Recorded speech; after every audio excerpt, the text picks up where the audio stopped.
Մինչ օրակարգի հարցերին անդրադառնալը ուզում եմ նաև ընդգծել, որը կարևոր է, որ մայիսին մենք տնտեսական բավականին լավ ցուցանիշներ ենք արձանագրել, ինչը կարևոր է իմ նախնական դիտարկմամբ հետևյալով, որ կարծես թե որոշակի բարեփոխումների, հայեցակարգային մոտեցումների, ձևակերպումների շնորհիվ, իհարկե նաև մեր գործարար համայնքի եւ տնտեսական գործունեությամբ զբաղվող մեր հայրենակիցների գործունեության շնորհիվ մեր տնտեսությունը ճկունության որոշակի դրսևորումներ է ցուցադրում արագ արձագանքելու իրադրություններին եւ դրանց փոփոխությանը, ինչ իմ կարծիքով ամենակարևոր արձանագրումը կարող է լինել, եթե իհարկե հետազոտական մակարդակում կարողանանք վերահաստատել, որ այս ընկալումը ճիշտ է, պարոն Պապայան, խնդրում եմ երկու խոսքով ներկայացնել տնտեսական ակտիվության ցուցանիշները։ Շնորհակալություն, մեծարգո պարոն վարչապետ, տնտեսական ակտիվության ցուցանիշը երկնիշ 10.4%-ով աճել է 2025-ի մայիսին 2024 թվականի մայիսի նկատմամբ եւ հիմնականում պայմանավորված է շինարարության եւ ծառայությունների աճով, այսինքն տնտեսության իրական հատվածում մեծ աճ ունենք։ Ես ուզում եմ նշել, որ չնայած այն հանգամանքին, որ արդյունաբերությունը 5.9% այդտեղ կրճատում կա, բայց մենք նաև վիճակագրության կոմիտեի հետ աշխատանք իրականացրեցինք եւ տեսանք, որ մի շարք ոլորտներում մենք մեծ աճ ունենք, օրինակ քիմիայի, ծխախոտի, սննդի արդյունաբերության, հանքագործության եւ այլ ոլորտներում արտադրությունը էական աճել է, պարզապես նախորդ տարի եղել է ոսկու, այսպես ասած, վերամշակման ինչ-որ process, որը այս տարի 40%-ով կրճատվել է, 41%-ով կրճատվել է եւ դրա հաշվին է, որ նրանց բարձր աճերը ըստ էության բերվել է եւ արդյունքում մենք 5%-ից մի փոքր ավել կրճատում ունենք, այսինքն իրականում տնտեսության մեջ բավականին մեծ ակտիվություն կա նաեւ արտադրության ոլորտներում եւ այդ ոսկու գործոնը եթե մենք չեզոքացնեինք, ել ավելի բարձր արդյունք կունենայինք։ Հա, ըստ էության հետեւյալը ունենք մայիսին նախորդ տարվա մայիսի նկատմամբ արձանագրվել է 10.4% տնտեսական ակտիվության ցուցանիշ, իսկ արդեն այս արդյունքի համադրումով հունվար-մայիսը նախորդ տարվա հունվար-մայիս ամսվա նկատմամբ արձանագրել է 5.7% տնտեսական ակտիվության ցուցանիշ, բայց այս համատեքստում կարևոր եմ համարում ընդգծել հարգելի գործընկերներ, որ մայիսին էլ մենք ունենք բացարձակ ռեկորդ Հայաստանում արձանագրված աշխատատեղերի, մայիսին Հայաստանում աշխատավարձով ապահովված 790.320 աշխատատեղ է գրանցվել, որը 2018 թվականի մայիսի նկատմամբ ավել է 242.331-ով կամ 44%-ով, այսինքն 2018 թվականի մայիսի համեմատ 242.000 աշխատատեղ է ստեղծվել Հայաստանի Հանրապետությունում, աշխատավարձային ֆոնդը աճել է 2018 թվականի մայիսի համեմատ 146 միլիարդ դրամով կամ 151%-ով, այսինքն աշխատավարձի ֆոնդը 2.5 անգամ աճել է, եկամտային հարկի հետ կապված շատ կարևոր ցուցանիշ կա, եկամտային հարկի ցուցանիշը 2018 թվականի մայիսի համեմատ կրկնապատկվել է։ Ես ուզում եմ մեր ուշադրությունը հրավիրեմ այն փաստին, որ մենք եկամտային հարկի դրույքաչափը նվազեցրել ենք ըստ էության սահմանելով համահարթ եկամտային հարկի դրույքաչափ, բայց արդյունքում հարկային եկամուտները կրկնապատկվել են, ավելի քան կրկնապատկվել են 101%-ով, իսկ միջին աշխատավարձը արձանագրված աճել է 74%-ով։ Այս ցուցանիշները կարող են բերել նաև 2024 թվականի մայիսի համեմատությամբ աշխատատեղերը աճել են 38,000-ով նախորդ տարվա մայիսի նկատմամբ,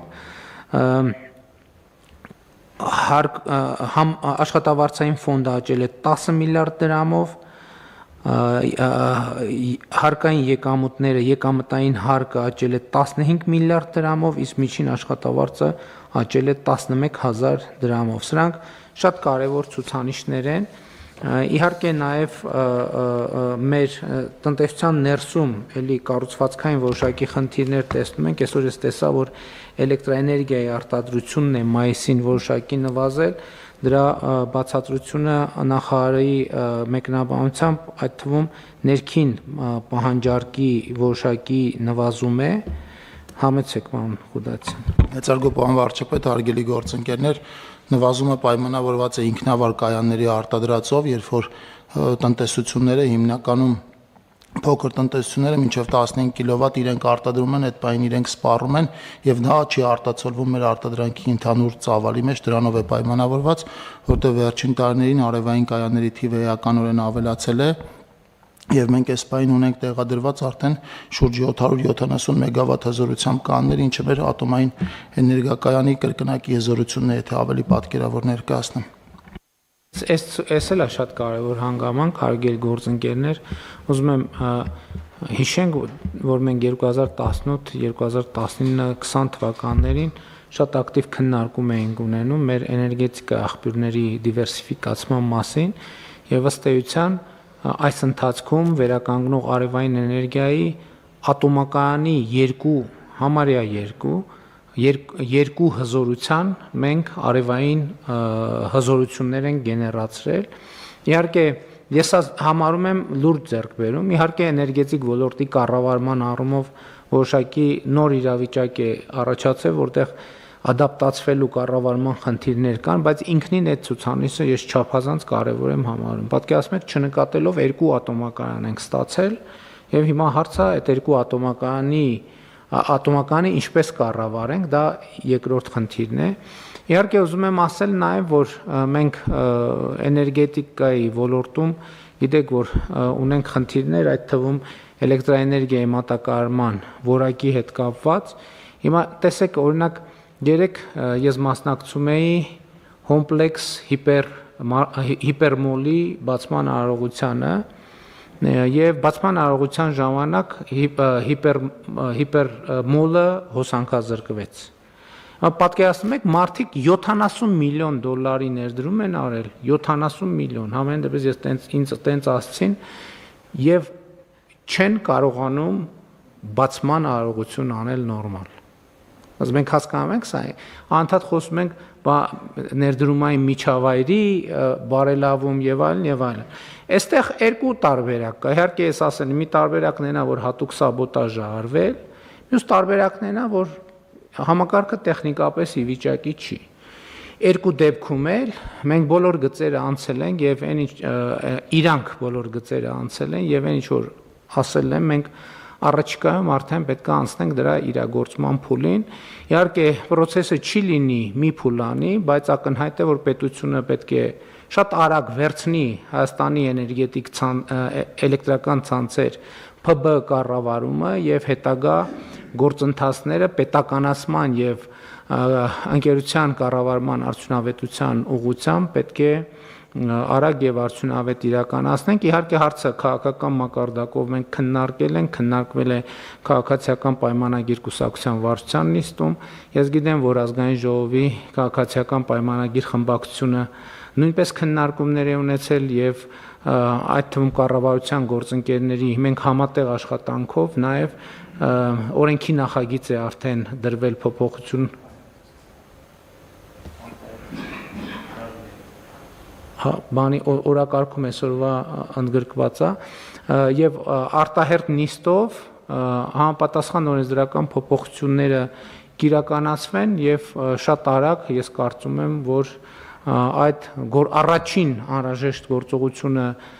տեղի կունենա, այսինքն դրա իմաստը կլինի այն, որ պետությունը, կառավարությունը կստանձնի Հայաստանի էներգետիկ ցանցերի կառավարումը եւ այդ կետից սկսած արդեն մենք ավելի հանգիստ պայմաններում հետագա սցենարները կքննարկենք, թե ինչ սցենարով են գնում։ Բայց ես էլի ուզում եմ մի ռազմավարական հարցի անդրադառնամ, որ որևէ սցենարով էլ որ մենք գնանք, մենք մի X պահի պետք է ապահովենք Հայաստանի էլեկտրական ցանցեր փակ բաժնետիրական ընկերության բաժնետորմսերի ազատ